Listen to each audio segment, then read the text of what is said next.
आदाब नाज़रीन, मैं जुनैद आपके साथ साहित्य तक पर।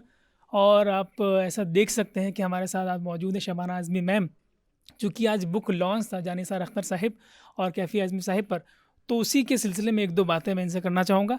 पहली चीज़ तो मैम, ये जो ये किताब बड़ी मुद्दत के बाद शायद आई होगी, जो आपने इतनी मेहनत करी होगी।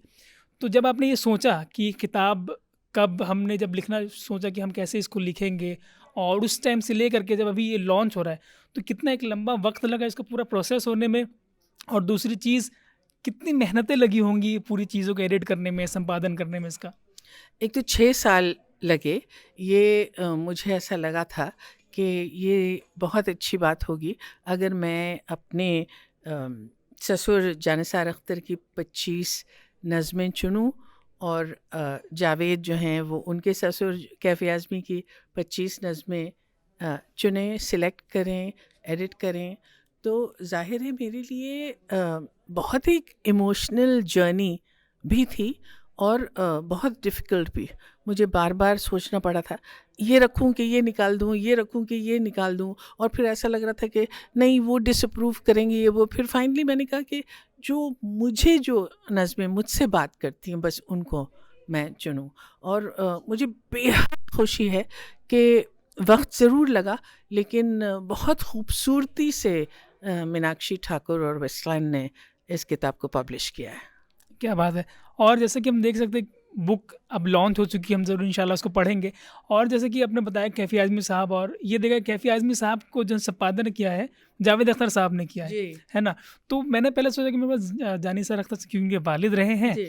तो क्या पता उन्होंने किया हो। लेकिन जब ये उलट देखा, मैंने यहाँ पे सुना, तो वो कैसा एक्सपीरियंस था? या आप दोनों में कुछ ऐसी सहमति बैठी होगी कि नहीं, इनका मैं करूँगा संपादन या इनका कविताओं को मैं देखूँगा? नहीं, नहीं, ये तो हमने पहले शुरू से ही तय कर लिया था कि ये ऐसा ही होगा।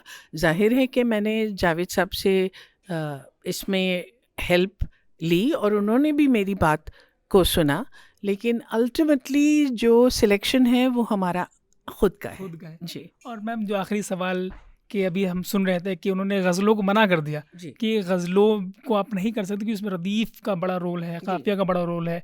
तो आपको मन था कि मैं उसमें गज़लों को भी इसमें कलेक्ट करूँ, लेकिन जब जावेद साहब ने उस चीज़ को मना किया, फिर कितनी मुश्किलात हुई, या फिर आपने क्या सोचा कि इस चीज़ को अब क्या-क्या इसमें शुमार किया जाए? नहीं, लेकिन कोई वजह थी, क्योंकि उनका ये कहना था कि गज़ल को ट्रांसलेट करना, क्योंकि देखिए ये किताब धनक और दायरा जो है ये उर्दू में है, देवनागरी में है और अंग्रेज़ी में है। तो इसके ट्रांसलेशन के लिए जावेद साहब ने फिर मुझे समझाया कि इसका ट्रांसलेशन गज़ल का करना नामुमकिन है, और इसलिए ये बेहतर होगा कि हम नज़में चुनें। बिल्कुल, बिल्कुल।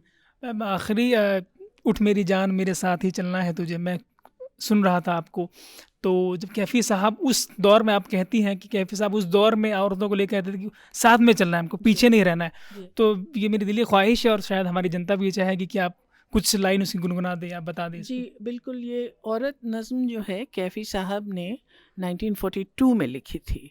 उस दौरान जब ये माना जाता था कि औरतों को बस घर पे रहना चाहिए और रसोई का काम देखना चाहिए और बच्चों का, तो आप सोचिए कि कितनी प्रोग्रेसिव बात है।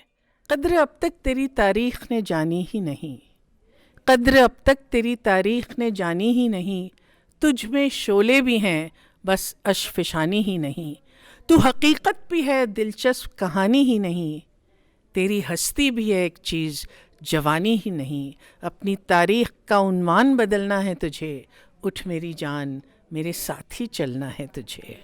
बहुत शुक्रिया मैम, हमारे साथ साहित्य तक में जुड़ने के लिए, अपना कीमती वक्त हमको देने के लिए। बहुत बहुत शुक्रिया आपका हमारे साथ जुड़ने के लिए और देखने के लिए। धन्यवाद। मगर आप